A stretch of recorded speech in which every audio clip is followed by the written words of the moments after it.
Assalamualaikum warahmatullahi wabarakatuh. Waalaikumsalam warahmatullahi wabarakatuh. Kami dari kelompok RPL sama Negeri 2 Banjarmasin akan mempresentasikan tentang hasil diskusi kami mengenai pembelajaran diferensiasi anti SMA Negeri 2 Banjarmasin. Pertama saya ingin memperkenalkan anggota kelompok saya dulu. Yang pertama ada Hati, yang kedua ada Rohama Farasya, Rahmatul Isa, saya sendiri Muhammad Fadli dan Muhammad Audin.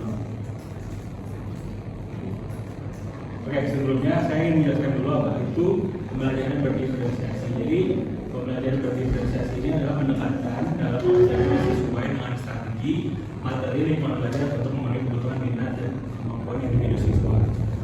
Jadi tujuan pembelajaran diferensiasi ini adalah untuk memastikan setiap siswa dapat belajar dengan cara yang paling efektif bagi mereka sendiri, serta mereka dapat terlepas dari perbedaan dalam tingkat kemampuan atau gaya belajar.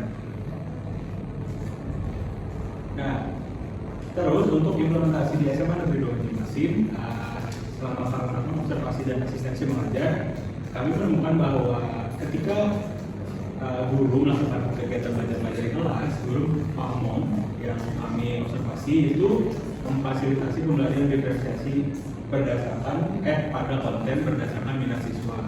Selain itu, berdiferensiasi pada dasarnya sudah diterapkan pada pembagian kelas. Jadi pembagian kelas itu siswanya itu diberikan diagnostik awal mengenai minat mereka, kemana mereka ingin melanjutkan pendidikan mereka. Contohnya ada kode kelas A yaitu untuk minat kesehatan dan B untuk teknik. Next.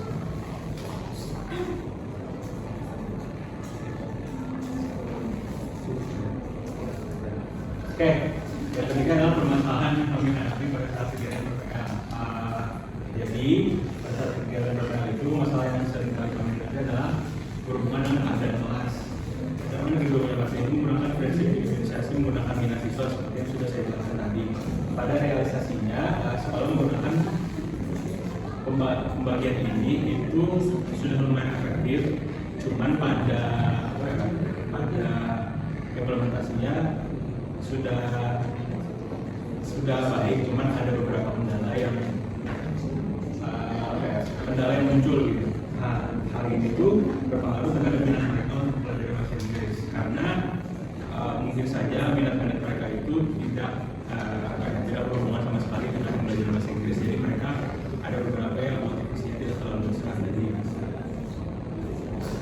oke juga selain itu setiap kelas yang ada memiliki siswa yang terlalu banyak sehingga menyebabkan diferensiasi ini lebih sulit dilaksanakan.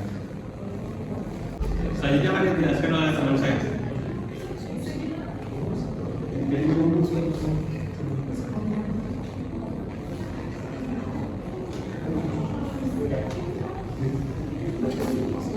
Sekarang kita berpindah ke solusinya ya. Salah satu cara kami dalam penerapan diferensiasi adalah dengan memberikan setidaknya konten yang menunjang peserta didik sesuai dengan level yang mereka bisa ya. Setiap kami melakukan LMT ya, setiap kami melakukan observasi atau coba langsung di situ ya, kami membuat asesmen yang biasanya memiliki tingkatan dari mudah, sedang dan sulit. Sehingga dapat membuat peserta didik coba bisa memilih menurut teks atau tugas yang sesuai dengan minat mereka.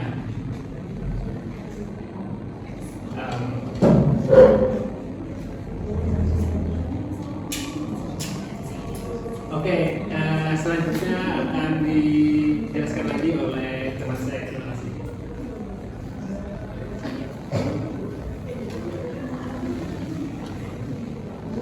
Ya, jadi sekarang saya akan menjelaskan terkait bagaimana kami menerapkan pembelajaran berdiferensiasi di SMA Negeri 2 Banjarmasin. Jadi saat praktek pembelajaran berbimbing itu kami mencoba melakukan pembelajaran berdiferensiasi dari dua aspek, yaitu aspek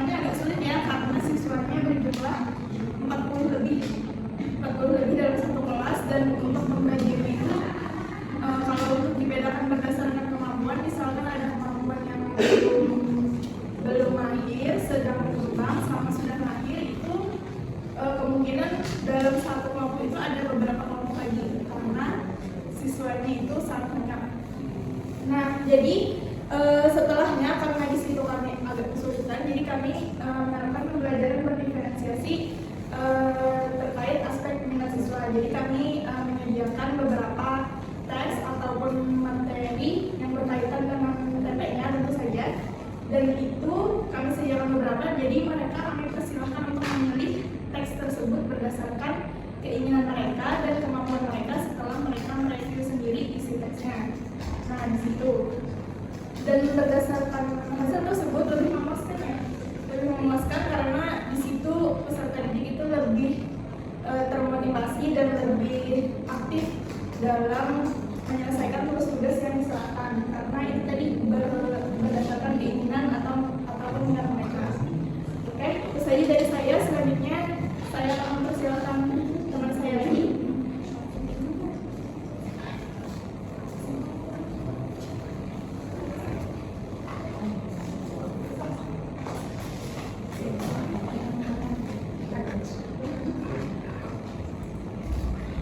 Oke, untuk kesimpulannya berdasarkan studi kasus yang telah kami lakukan dapat disimpulkan bahwa pembelajaran berdiferensiasi sangat penting untuk peserta didik dikarenakan sistem pembelajaran seperti ini berfokus kepada minat dan dikenal peserta didik tersebut, terutama untuk sekolah SMA Negeri 2 yang Banjarmasin yang notabene adalah sekolah bergengsi dengan murid-murid dari berbagai macam tipe dan tingkatan pemahaman personal mereka.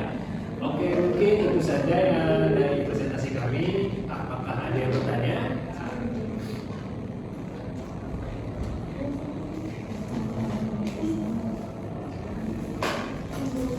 Nama saya Muhammad Fajrin Ilhami, ingin bertanya, menurut kalian apakah pelaksanaan pembelajaran di SMA 2 Banjarmasin memiliki perbedaan dengan sekolah lain?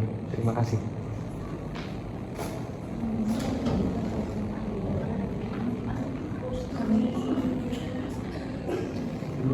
Terima kasih atas pertanyaannya kepada saudara Fajrin. Jadi perbedaan berdiferensiasi dengan sekolah lain dengan yang kita pelajari itu yang pertama di SMA N2 ini berdiferensiasinya kami di sekolahnya itu sudah dibagi, yang pertama sudah dibagi per minatnya siswa. Jadi per kelas tadi dibagi minatnya siswa, misalnya ada yang ke kesehatan itu di kodenya A, kalau di B kode B itu teknik, atau misalnya kode E ke bahasa, lebih ke bahasa. Jadi yang pertama di situ pada dasarnya sudah diterapkan berdiferensiasi, sudah dibedakan sesuai dengan minat siswanya. Jadi nanti dalam pembelajarannya pun nanti kan kira-kira level siswanya juga kurang lebih tidak ada yang terlalu jomplang perbedaan pengetahuan mereka. Jadi di situ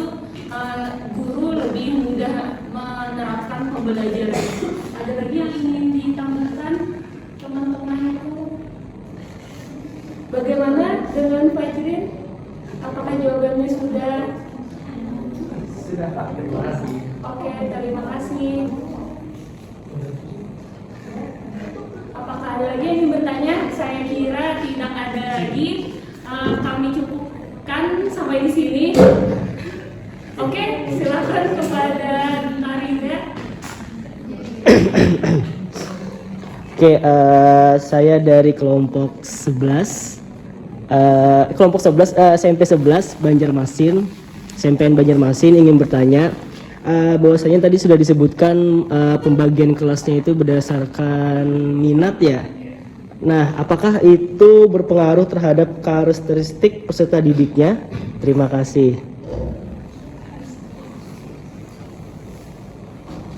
Oke, menjawab pertanyaan dari Ida tadi. Menjawab pertanyaan dari Ida tadi, jadi apakah ada hubungannya dengan karakteristik peserta didiknya? Jadi memang ada hubungannya. Jadi untuk kelas-kelas tertentu yang memang berkaitan dengan ilmu tentang medikal, jadi mereka rata-rata memang kemampuan bahasa Inggrisnya lebih baik. Jadi terus untuk yang anak-anak yang seperti contohnya ke seperti teknik itu bahasa Inggrisnya juga baik, tapi gaya belajarnya berbeda. Jadi kan karakteristiknya dalam hal lain. Jadi itu juga berkaitan dengan kode-kode lain. Itu juga masih berkaitan dengan kode-kode lain pokoknya. Jadi memang ada kaitannya pembelajaran yang berdiferensiasi ini dengan karakteristik peserta didiknya yang sudah dikelompokkan dulu. Jadi jawabannya ada yang apa ada yang ditanya lagi? Oke, terima kasih. Oke, baik. Oke, jadi untuk kami cukupkan sampai